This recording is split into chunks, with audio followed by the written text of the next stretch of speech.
কিন্তু আমি চাই না আমার আদরের বান্দারা জাহান্নামে যাবে, কারণ আমি এদেরকে বড় দুর্বল করে বানাইছি। ওয়া খুলিকাল ইনসানু যায়ীফা, মানুষের মতো দুর্বল কিছু বানাই নাই। এই মানুষ এতটাই দুর্বল, সূর্যের গরম সইতে পারে না, মশার কামড় সহ্য করতে পারে না। এই মানুষগুলোকে আমি আল্লাহ চাই না ওরা জাহান্নামের আগুনে জ্বলবে, ওরা কবরে গিয়া মাটির চাপা খাবে। আমি আল্লাহ চাই আমার প্রত্যেকটা বান্দা বান্দি যেন জান্নাতি হইয়া কবরে আসতে পারে। এরপরেও যারা মেজাজটা গরম করিয়া দুনিয়ার মোহে পড়িয়া আমি আল্লাহর সাথে গাদ্দারি করিয়া আলেম ওলামাদের বিরুদ্ধে চলে যাবি, তোরা একটু শুনিয়া রাখ, আল্লাহর কোরআনের ঘোষণা শুনিয়া রাখ। আল্লাহর কোরআনটা কেমন সত্য, আজও পর্যন্ত কোরআনের চ্যালেঞ্জ কোনো বেঈমান গ্রহণ করতে পারে নাই। আজও পর্যন্ত কোরআনে একটা ভুল কেউ বের করতে পারে নাই। ওই কোরআনটা এত সত্যই যে বিধর্মীরা চ্যালেঞ্জ দিয়া কোরআনের ভুল বের করতে গিয়া কালেমা পরে মুসলমান হয়ে গেল, হিন্দু মুসলমান হলো, ইহুদি মুসলমান হলো, খ্রিস্টানেরা মুসলমান হলো, বৌদ্ধ ধর্মের লোকেরা মুসলমান হয়ে গেল। আমার নবী কেমন সত্যবাদী নবী, 63 বছর জীবনে ভুলেও কখনো একটা মিথ্যা কথা বলেন নাই। ও এলাকার মুসলমান, একটা মানুষ দ্বিতীয় একটা মানুষের নাম বলো। এত আদর্শের গান গাইলা, আব্রাহাম লিঙ্কনের আদর্শ, মাও সেতুনের আদর্শ, লেনিন কালমার্সের আদর্শ, প্লেটোর আদর্শ, এমন একটা আদর্শের গার্ডিয়ানের নাম বলো যেই বান্দার জীবনে মিথ্যা বলে নাই। দুনিয়াতে একটা মানুষ, একজন ব্যক্তি রহমাতুল লিল আলামিন, কেমন নবী আমার যার জীবনে 63 বছর হায়াতে ভুলেও কোনো একটা মিথ্যা কথা বলেন নাই। বেঈমানেরা পর্যন্ত আমার নবীকে সততার কারণে কি উপাধি দিয়েছিল বলো? আল আমিন উপাধি দিয়েছিল। ওই নবীর কথা সত্য। এ নবীর উম্মতেরা, মাথায় আল্লাহ ব্রেন দিয়েছে, একটু চিন্তা কর। যদি কোনো ধোকায় পড়িয়া থাকো, অন্তরের একটু জিজ্ঞাসা কর, ওরে যদি বুঝি হুজুরে মিথ্যা কয়, লক্ষ লক্ষ নবীরা তো মিথ্যা বলতে পারেন না, লক্ষ লক্ষ সাহাবায়ে কেরাম মিথ্যা বলতে পারেন না, লক্ষ কোটি কোটি ওলামায়ে কেরাম মিথ্যা বলতে পারেন না। নবীদের কোনো গুনাহ নাই, এরপরও মরণ পর্যন্ত কান্নার আওয়াজ। অন্ধকার কবরে আমি একা কেমন করে থাকব? সাহাবায়ে কেরাম মিথ্যা বলেন নাই। এত বড় বুজুর্গ, এত বড় তাকওয়াওয়ালা, এত বড় ইলমওয়ালা, এত বড় আমলওয়ালা, এরপর মরণ পর্যন্ত কান্না করলেন। আবু বকর কত দামি, নবীর প্রধান খলিফা, সারা দুনিয়ার মুমিনের নেক আমল যদি এক পাল্লায় দেওয়া হয়, আবু বকরের নেকের পাল্লা ভারী হয়ে যাবে। সেই আবু বকর, ওমর, ওসমান, আলী সহ 10 জন সাহাবার নামে জান্নাতে টিকিট দিলেন। জান্নাতের টিকিট আমার আল্লাহ দিয়ে দিলেন জিন্দা অবস্থায়। সেই আবু বকরের মতো বান্দা একটা বকরির বাচ্চা হাতের মধ্যে ধরিয়া কয়, এ বকরির বাচ্চা, আজকে তোর কপাল ভালো, আমি আবু বকরের কপাল বড় ভয়ঙ্কর, তোরে মানুষ জবাই করিয়া খেয়ে ফেলবে। আমি আবু বকরের কি পরিণাম ফল হবে জানা নাই। কিয়ামতের ময়দানে আমি আবু বকরকে দাঁড়াইতে হবে, আমার মাথার উপরে সূর্যের তাপ শুরু হয়ে যাবে, জমিনটা তামা। আমি আবু বকরের উলঙ্গ হইয়া মালিকের দরবারে দাঁড়াইতে হবে। এরপরে আমল নামা ডান হাতে আসে না বাম হাতে আসে জানা নাই। এরপরে আমার পরিণাম ফল জান্নাত হবে নাকি জাহান্নাম হবে জানা নাই। আবু বকর কান্না করেন, ওমরে ফারুক কান্না করেন। আবু বকরের মতো বান্দা জান্নাতের টিকিট পাইয়া জাহান্নামের ভয়ে যদি কান্না করেন, আপনার আমার কি পরিমাণ কান্না করা দরকার। এরে বান্দা, আল্লাহ তো এই কথা বলে না, সব দুনিয়াদারি বাদ দিয়া, চাকরি বাদ দিয়া, লেখাপড়া বাদ দিয়া, বিয়া শাদী বাদ দিয়া শুধু আল্লাহরে ডাকো। আল্লাহ তো এইটা পছন্দ করেন নাই, নবীও বলে নাই, নবী ইসলামও সমর্থন করে না। ব্যবসা করো করো, চাকরি করো করো, লেখাপড়াও চালাও, মাঝে মাঝে আল্লাহর হুকুম মতে 5 বেলার নামাজটা পড়বা, মা বাবার খেদমত করবা, ওলামায়ে কেরামের পরামর্শ নিয়ে চলবা। কারণ যতই বাহাদুরি করো, যেদিন মৌতের খবর এসে যাবে, আজরাইলের টিকিট বাড়ির দরজায় দাঁড়ায় যাবে। অ্যাম্বুলেন্সের মতো সিগন্যাল যখন শুরু হয়ে যাবে, ওই দিন যখন ডাক এসে যাবে, কে ধনী কে গরিব, কে মূর্খ কে শিক্ষিত, কোনো ভেদাভেদ নাই। বাজারের 3টা সাদা কাফন রেডি হয়ে যাবে, কবরের সাইজও সমান হয়ে যাবে। কাফনের মধ্যে প্যাকেট করিয়া যখন জানাজার খাটিয়ে উঠাইবে, কে পীর কে মূর্খ কোনো মুরিদ ভেদাভেদ নাই, কে ওস্তাদ কে ছাত্র ভেদাভেদ নাই, কে ধনী কে গরিব কোনো ভেদাভেদ নাই। কবরের দেশে নিয়ে যখন কবরে রাখিয়া সবাই মাটি দিয়া বিদায় হবে, আর একটা আয়াত করিয়া চিৎকার দিয়া বলবে, মিনহা খলাকনাকুম ওয়া ফিহা নুঈদুকুম ওয়া মিনহা নুখরিজুকুম তারাতান উখরা। সবাই চলে গেল।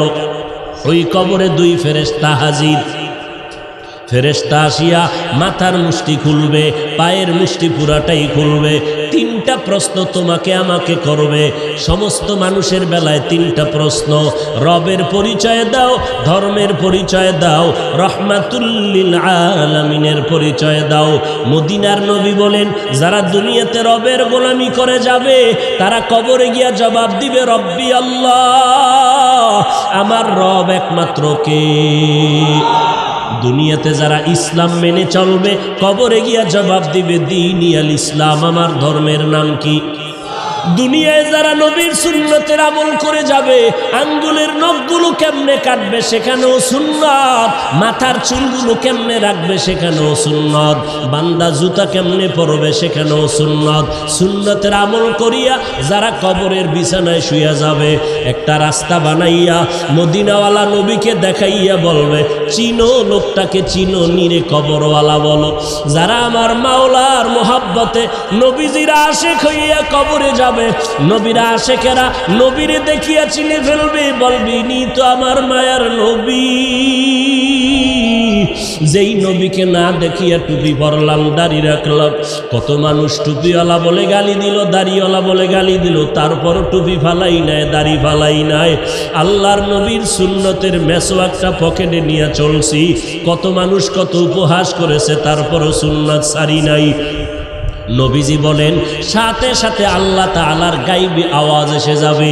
আল্লাহ কুদরতের আওয়াজ দিয়ে বলবে, এরে ফেরেশতা, আমার বান্দারে আর কষ্ট দিও না, তাড়াতাড়ি জান্নাতের বিছানাটা কবরে বিছাইয়া দাও, জান্নাতের সাথে রাস্তা বানাইয়া দাও, আমার বান্দারে বেশি ডিস্টার্ব করিও না। আমার বান্দা দুনিয়াতে কষ্ট কম করে নাই, ঠিক মতো খানার প্লেট নিয়ে খাইতে পারে নাই, রাতের বেলা ঘুমাইতে পারে নাই, সবাই ঘুমাইয়া গেছে, আর আমার বান্দাটা ঘুমের মধ্যে শেষ রাত্র যখন হলো, সুন্দর করে অজু বানাইয়া যায় নামাজ বিছাইয়া সেজদায় গিয়া কান্না করে বলেছে, হে মালিক,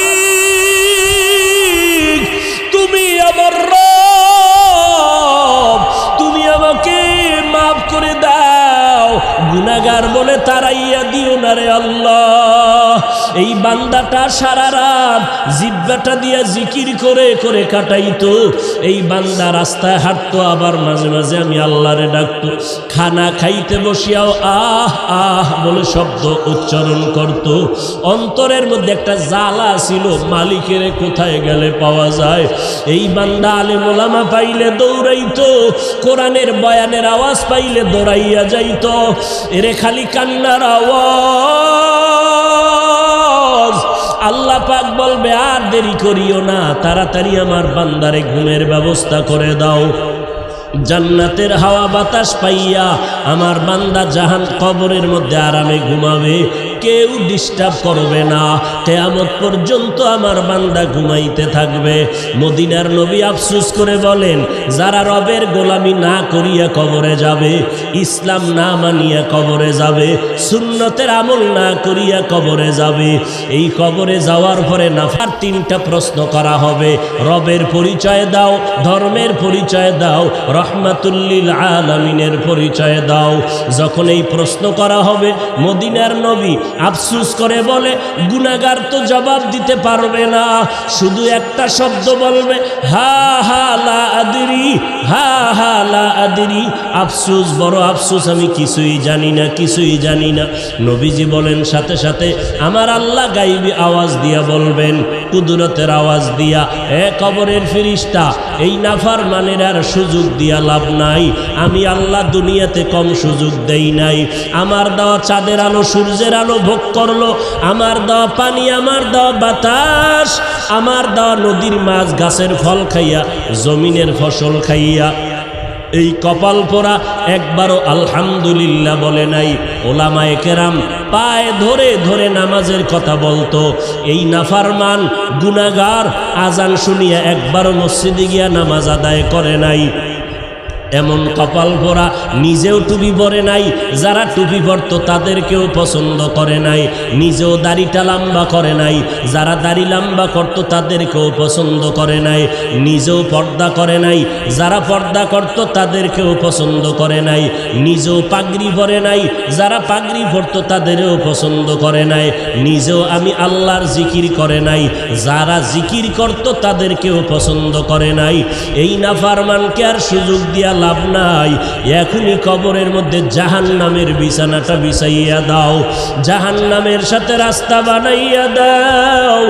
জাহান্নামের আগুন কবর ভরে যাবে, একটা না দুইটা না 70 থেকে 99টা সাপ কবর এসে ভরে যাবে।